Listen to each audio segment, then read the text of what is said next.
Presiden Prabowo Subianto menginstruksikan kepada institusi Polri, Kejaksaan Agung hingga Kemenko Polhukam untuk bersinergi memberantas judi online. Presiden pun mengingatkan semua pihak untuk tidak membackingi tindak pidana judi online. Hingga kini 11 dari 15 tersangka judi online berasal dari Komdiji dan 4 merupakan warga sipil yang bersekongkol dengan situs judi online. Lantas bagaimana kelanjutan dari pemberantasan judi online dan siapa pula dalang yang membuat judi online menjadi marak? Untuk membahasnya pemirsa telah bergabung pakar IT yang juga merupakan wakil rektor ITS Ono W. Purbo dan juga anggota Komisi 1 DPR dari fraksi Golkar Abraham Srijaya. Selamat petang Pak Ono, Mas Abraham. Selamat sore. Oke.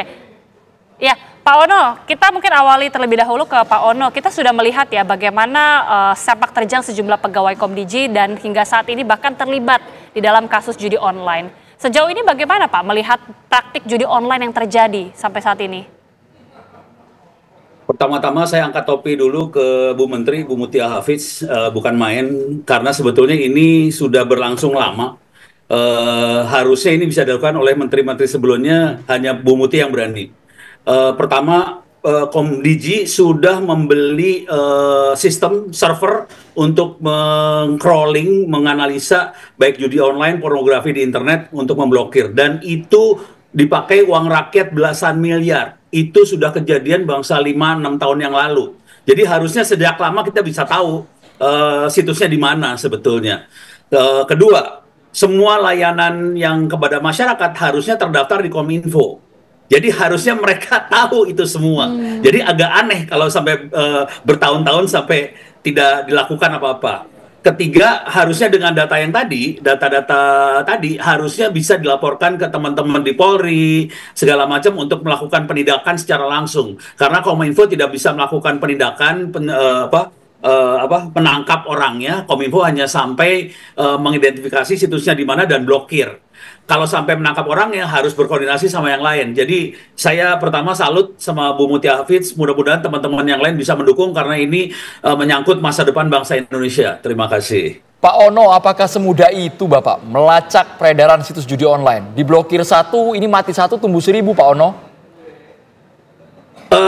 Engine yang dibuat sama Kominfo itu harganya belasan miliar, mampu melakukan itu dalam waktu menit sebetulnya. Karena mereka crawling. Dan itu terus-terusan dilakukan crawling. Jadi sebetulnya mau tumbuh berapa dia bisa tahu sebenarnya. Cuman yang jadi masalah adalah si situs judi online tadi sebetulnya melakukan hacking ke situs-situs pemerintah. .go.id, .ac.id, mereka hack dan memasukkan halaman-halaman tentang judi online di halaman-halaman situs GoID dan ACID. Jadi selain melakukan penindakan blokir, kita juga harus melakukan empowerment. Kita harus memberdayakan admin-admin di GoID maupun ACID supaya mereka situsnya tidak disusupi oleh judi-judi online ini. Jadi tidak hanya menangkap sih sebenarnya, kita harus juga memberdayakan para admin supaya situsnya nggak dihack.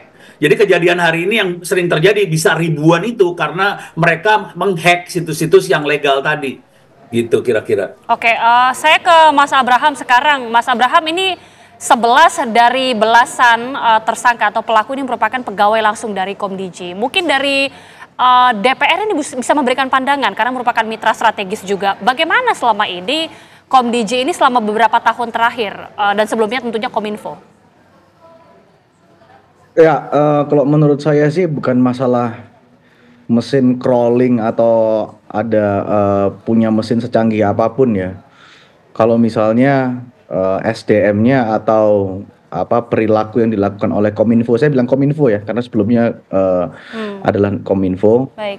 Kalau sebelumnya memang ini praktek ini sengaja dilakukan. Apa gunanya mau di crawling tapi dibiarkan? Karena kalau saya kemarin juga sampaikan hal yang sama. Apabila 1-2 orang di Kominfo, ini saya sebut oknum, melakukan pembiaran Kominfo. Tapi kalau sampai 16 orang, itu bukan pembiaran, itu namanya pelaku. Ini yang kemarin saya coba untuk utarakan. Saya akan coba menyorot perkara ini bukan dari judi online-nya dulu. Saya akan menyorot perkara ini dari sistem yang ada di Kominfo ini. Mulai dari tadi disebutkan oleh teman-teman di TV One, ada orang yang berinisial AK yang direkrut oleh Kominfo yang tidak lulus tes, tapi tetap dipekerjakan, bahkan punya kewenangan untuk memblokir. Itu kan sesuatu hal yang menurut saya konyol ya. Apalagi dibuat katanya ada SOP baru. Loh, pemblokiran ini mencabut hak seseorang kok diatur dalam SOP. Mencabut hak seseorang itu diatur dalam peraturan perundang-undangan.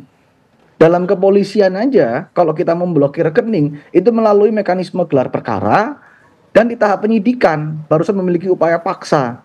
Loh, ini kok pakai SOP? Kalau ini pakai SOP, berarti kan setiap pergantian menteri ganti SOP. Ini kan konyol menurut saya. Ini sesuatu hal yang menurut saya perlu diperbaiki ya. Karena ini sesuatu yang mohon maaf disengaja. Pertanyaan saya yang berikutnya, siapa yang merekrut AK ini?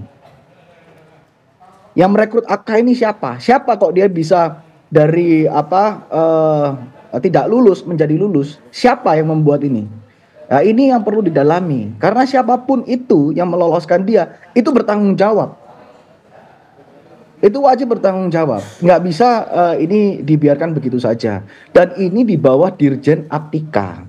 Dan Dirjen Aptika ini formil untuk pemblokiran ini sudah diatur dalam Permenkominfo tahun 2014. Mungkin Dirjennya sendiri nggak tahu kalau ada formil yang diatur di Permenkominfo 19 tahun 2014. Maka dari itu apabila pemerintah serius ini untuk mengusut tuntas, Dirjen Aptika harus nonaktif dulu. Dia nggak bisa dia bilang dia nggak terlibat atau dia oh ya saya nggak tahu, nggak bisa, itu di bawah dia. Permenkominfo 19 tahun 2014 itu yang melakukan pemblokiran namanya Direktur Jenderal. Itu loh. Itu kenapa Mas Abraham, saya kemarin keras. Ya, terima kasih. Mas Abraham ini cukup menohok ketika Mas Abraham mengatakan ada pembiaran. Apakah kesannya memang di balik itu semua ada mastermind yang belum terungkap, yang punya jabatan, punya peran strategis di dalam, Mas Abraham? Bukan pembiaran, pelaku. Pelaku? Ini bukan pembiaran, ini pelaku. 16 orang ditangkap. Ini 16 orang ditangkap. Nggak mungkin ini pembiaran. Ini ada SOP, bayangkan. Ya, kata kuncinya kan oleh kepolisian kan ada SOP. Berarti ada SOP ini dibuat. Ya kan? Pertanyaan saya, kok bisa website yang diambil ribuan situs, terus ada orang sipil ditangkap? Loh, kok bisa? Ini data rahasia loh. Kok bisa sipil pegang? Ini kan konyol, ya kan? Ini data yang diambil oleh Kominfo, terus dikirim ke sipil. Lah ini kan ini dari SOP-nya ini udah salah ini. Data rahasianya Kemenkominfo kok bisa dipegang sipil? Sipil yang melakukan pemblokiran lagi, gila nggak? Nah, ini sesuatu yang menurut saya konyol, terlalu konyol lah buat saya. Makanya kemarin saya agak keras dengan Dirjen Aptika. Itu tujuan saya adalah saya mau tahu, tapi saya tidak mendapatkan jawaban. Ya, jawabannya adalah ya kami akan melakukan reformasi. Ya, itu nggak perlu dijawab oleh Dirjen. Saya tahu itu akan dilakukan oleh Bu Menteri kita yang baru. Oke. Ya, itu yang ingin saya utarakan. Kira-kira begitu. Iya.